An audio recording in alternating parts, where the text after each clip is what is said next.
So you and your partner have been browsing Zillow for the last couple of years, sending each other listings back and forth that are way over your budget, just daydreaming about owning a great home. However, this year, things are starting to change. You have a little bit more money saved up, or you're getting a gift from one of your family members to use as a down payment.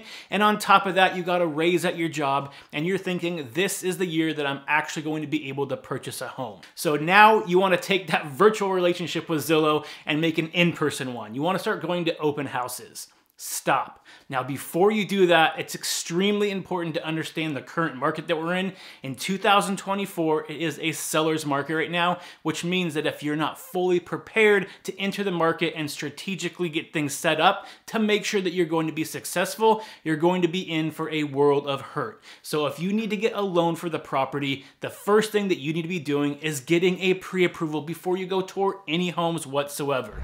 So in today's episodes, I'm going to give you 6 reasons that you need to get a pre-approval before you start looking for homes, and you definitely want to pay attention to number 3 and 4 because it could be the difference between you getting an offer accepted and an offer rejected in today's hot seller's market. So let's go ahead and get into it. Okay, so reason number 1, believe it or not, in today's market, there are sellers out there that don't want to do open houses and are only doing private showings. And on top of that, sellers are often requiring that buyers show them proof of a pre-approval before they're even allowed to step foot into their house. So imagine that you found that dream home that you really wanted and you can't even go to check it out. That is some of the issues that buyers are running into right now, especially when you're looking at homes above the $1 million price point in Orange County, because there are a lot of sellers that just don't want to have a bunch of people in their house. Maybe they have kids, maybe they have pets, and they have to go through the whole process of straightening things up, getting pets put away, getting the kids out of the house, and they want to make sure they're doing that for serious buyers. And if you're not a serious buyer,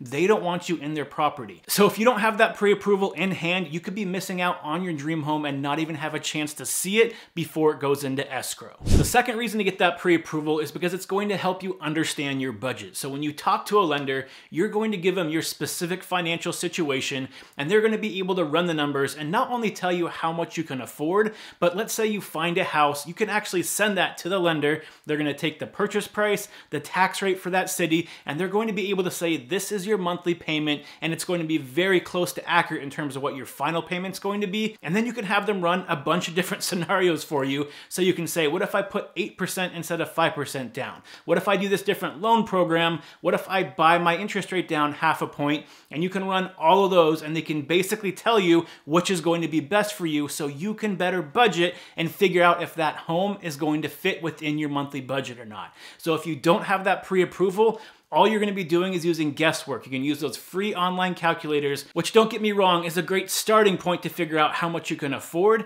However, this is going to give you very specific information, and that's going to give you a lot more confidence when you go to eventually place an offer.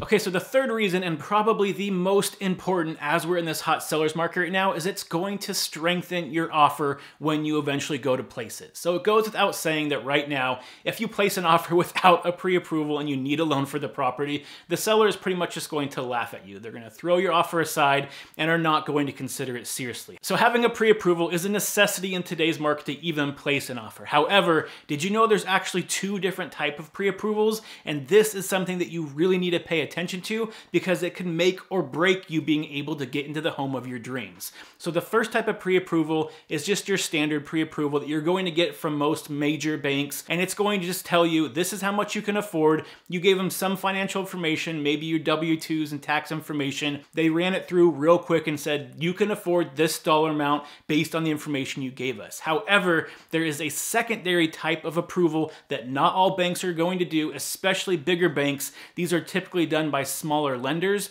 It's called a fully underwritten pre-approval. So this is basically one step above a pre-approval, and what the lender is going to do is they're going to get all the paperwork they need, and then on top of that, they're going to put it through their underwriting department. And their underwriting department is basically the one that's going to approve or deny the loan. So when they do that, they're going to find some miscellaneous paperwork that you're probably going to need to have before you can get that loan fully approved. So for instance, let's say your parents give you some money for a down payment. Now, if you get a regular pre-approval, they're just going to verbally ask you where that money came from and make sure that eventually they're going to document it. However, with an underwritten pre-approval, they're going to actually get that documentation ahead of time so it's all in the file, ready to go. And this is extremely important because when you get a fully underwritten pre-approval, it tells the seller that you are a more advanced buyer, that you're going to be able to close escrow because all of the hard work the lender had to do was completely out of the way, and your offer is almost as good as cash at that point because all the paperwork is done. All they need is to put the offer in and get it accepted. So if you're not getting that fully underwritten pre-approval, you're going to be shooting yourself in the foot, and you're going to be competing with everybody else that just has a standard pre-approval and giving yourself one leg up over the rest of the competition. Because ultimately, yes, the seller is always looking for the best price possible, but they also want that guarantee that the buyer that they go into escrow with is actually going to close escrow. So if you can show them that you're going to give them a better guarantee to do that, you might be able to get your offer accepted even at the lower price and be able to get into the home of your dreams. So number 4 is it's going to speed up the home buying process. So whether you need a quick escrow or not, oftentimes you're going to run into sellers that want to get their house closed quickly. Maybe they're trying to move,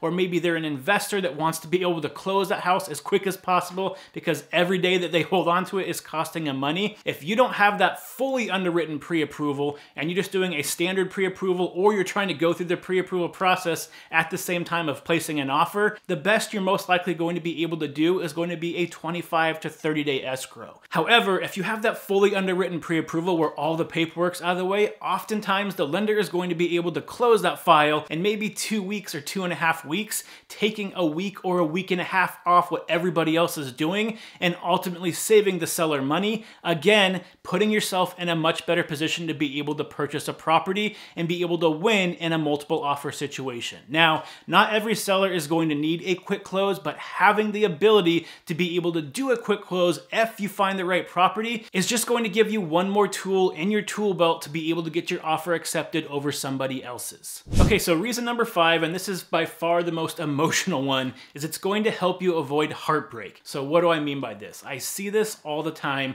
where buyers go in, they use some of those online calculators to get an idea of what they can afford. They say, I can afford these payments, I'm gonna go start shopping for homes, looking for homes in a certain price range, and they start seeing some they want to actually place offers on, and then they talk to a lender, but only to find out that they actually can't afford those homes because of something in their finances, and they have to look at homes that are $200,000 less. Now you can imagine if you're looking at fully renovated move-in homes and you're getting your hopes up and kind of understanding that that's the range you're looking at, and then all of a sudden that's pulled out from under you, and now you're looking at fixer-uppers that you're gonna have to spend a lot of time and money to be able to get into that same condition. It could be very disheartening, and oftentimes it can make you want to drop out of the home buying process altogether. Now, if you look at that compared to talking to a lender first, getting that pre-approval and knowing what you can afford up front, that's going to put you in a completely different mindset because you're never going to think that I can afford these beautiful homes that are move-in ready in this price range in this neighborhood. You're going to know what you can actually afford,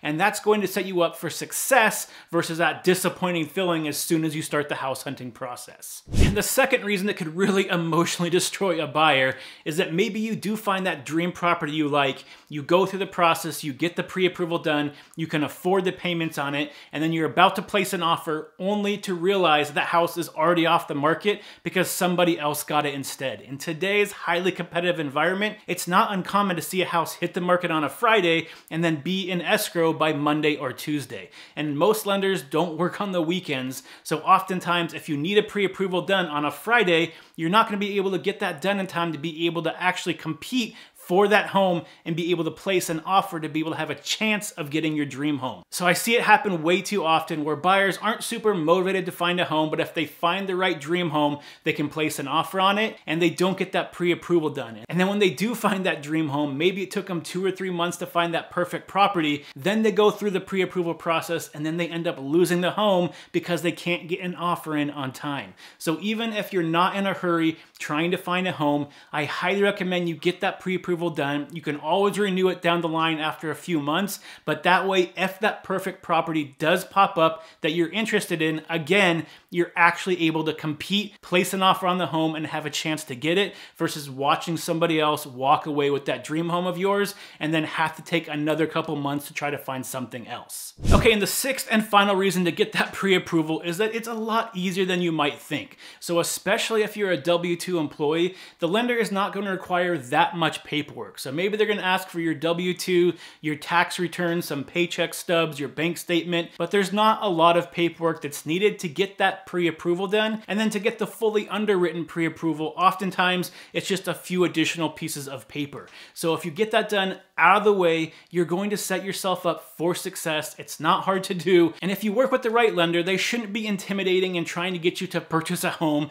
They should be there to take your finances and guide you on a path that's going to help you purchase a home, feel financially comfortable doing so you don't feel house poor or all your money is going to your mortgage, and be able to get you in a position where you could become a homeowner. It's completely free. There's no charge to it. At worst, if you can't afford a home right now, they're going to be able to give you a path and show you how you can get there, whether it's saving up a certain amount for your down payment or your income level needs to be this high in order to afford the type of home you're looking at. And that way you can put a plan in place to eventually get to home ownership. And then if they go through the process and you are approved, again, even if you don't buy a home, it doesn't cost you anything. So if you're thinking of buying a home, even if it's not right now, maybe it's 6 months away, I highly recommend that you talk to a lender because they're going to be able to financially guide you and get you to a point where you're going to have success when you eventually go to purchase that home. And again, it's free. So if you don't already have a lender that you trust with your finances